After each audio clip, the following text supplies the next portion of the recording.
Ano foi aquele ano que eu abri mão, assim, de muita coisa e falei, vou passar. Sim. Que esse vai ser o grande salto da minha vida. Eu falava isso o tempo todo. Se eu conseguir sair aqui do interior de Minas, numa faculdade particular, bolsista, e entrar em São Paulo, né, que é onde é a residência que eu passei, no IANSP, pô, eu vou dar um baita salto como profissional e como pessoa. Então eu vou.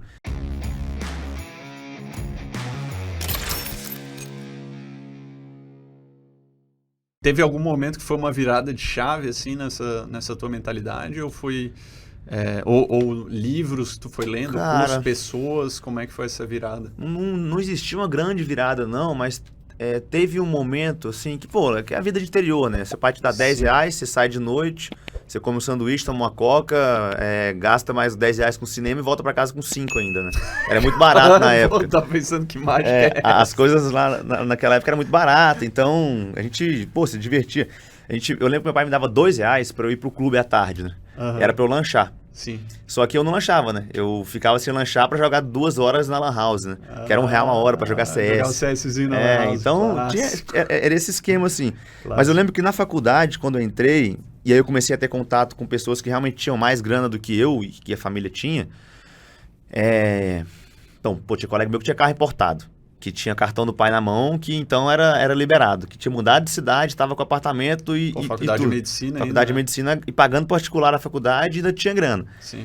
Foi uma discrepância muito grande ali. E eu comecei a andar com a galera assim, mais de leve e tudo, e fui vendo que, pô, que isso, é muito diferente, né, a realidade.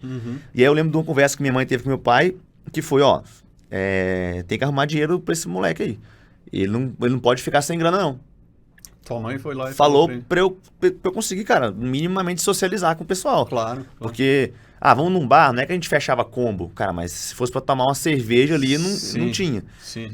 Aí meu pai falou assim, pô, então 200 por mês aí, pra você se virar, 50 por semana. E aí? E aí eu vi que, pô, isso já me ajudou pra caramba, porque eu já conseguia, isso é assim, pô, entrar numa baladinha lá, era tipo R$30 a entrada. E aí uma cerveja era 5, então dava pra entrar e tomar 4 cervejas. Balada e 4 cervejas por semana. Era mais ou menos essa conta que eu fazia, assim. Aí uma semana era balada, outra semana era churrasquinho com a galera e tal. E eu comecei a trabalhar, aplicando prova em concurso, tipo Enem. Você trabalha lá sábado, domingo e ganha R$50 por dia. Caralho, eu fiz isso umas 2 vezes. Então. E aí eu falava, pô, meu pai me dá 200, mas 100 dessas provas é 300. Opa, 50% de ganho aí, entendeu? 50% de ganho. Cara, comecei a fazer um monte de coisa, assim. Eu comecei a fazer trabalho para colega de faculdade, e aí cobrava R$50 no trabalho, entendeu?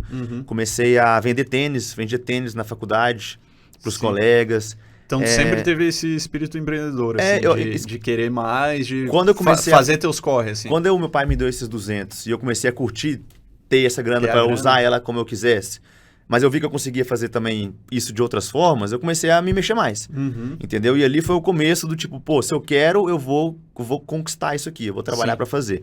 Porque não adiantava pedir.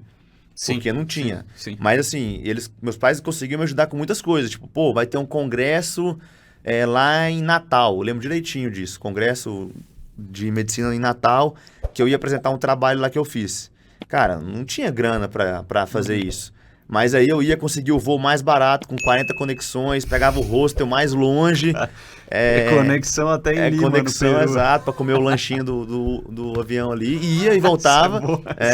E voltava e conseguia fazer as coisas, mas assim, aí depois, hoje olhando para trás, foi às custas de muitas coisas, né? Sim. Então, meus pais me abriram mão de muita coisa deles ali para conseguir prover isso para mim e pro meu irmão. Sim. Mas acho que foi ali que eu comecei a gostar. Tipo, pô, eu posso conquistar mais, sabe? Eu posso conquistar mais. Faculdade de medicina, ela te trava muito do seu tempo, né? Então, eu não conseguia ser contratado para trabalhar para alguma coisa fixa, porque o horário é integral.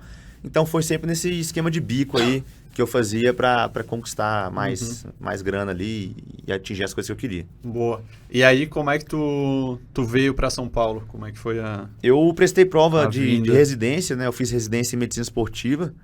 Em 2015 eu prestei essa prova, é como se fosse um concurso. Sim. Estudei pra caramba, tipo, esse ano, esse ano foi aquele ano que eu abri mão, assim, de muita coisa e falei, vou passar. Sim. Que esse vai ser o grande salto da minha vida, eu falava isso o tempo todo. Se eu conseguir sair aqui do interior de Minas, numa faculdade particular, bolsista, terceira turma da faculdade. A faculdade era em Pato de Minas? Em Patos, fomos em casa. Se eu conseguir sair daqui e entrar em São Paulo, né, que é onde é a residência que eu passei, no IANSP, pô, eu vou dar um baita salto como profissional e como pessoa. Então eu vou. E aí estudei pra caramba, prestei a prova, fui aprovado ali em janeiro de 2016, a gente começa em março, né? 1º de março. Comecei aqui no IANSP em São Paulo a fazer a residência de medicina esportiva. E aí eu lembro que pela primeira vez eu comecei a ganhar dinheiro, né? Porque eu me formei como médico. E aí quando você forma na fúria, né? Você pega todos os plantões, você quer trabalhar o máximo que dava. Pegar a grana ali. E aí vem uma grande lição que meu pai me deu. Mais uma, né? Que até então ele continuava me dando uns R$200 por mês. Sim. Só que, pô, do primeiro ano... depois ali... Não, quando eu colei grau, cara. Colei grau, assim, ó. Ele não esperou nem acabar a colação. Ele me deu os parabéns e tal. O presente de formatura é o fim da mesa. Aí ele falou assim, ó, é o seguinte, até então eu te dei a grana, tudo te ajudei, mas agora você se formou médico. Eu sei que você não recebeu o dinheiro ainda, mas a partir de agora, todo o dinheiro que eu te der pra você resolver essas coisas das suas provas e tudo mais que você tá fazendo aí, é emprestado, você vai me pagar. E aí eu lembro disso. E eu lembro que, cara, tava vindo muito pra São Paulo, então pagava a prova de residência, R$500 uma prova na época, hoje é 1.000. Sim. Mais o ônibus, né? Mais o hotel, mais comida, mais... que vinha e voltava, vinha e voltava. Cara, eu devo ter ganhado ali primeiro mês uns R$14 mil, que eu trabalhei. Cara, trabalhou sem parar, então. Trabalhei metade do mês sem parar mesmo. E desses 14, sei lá, uns 7 foi pra ele de tabela, assim, porque pra pagar empréstimo, as contas que tinha ali. E aí eu comecei a entender que, pô, tem que cuidar melhor dessa grana.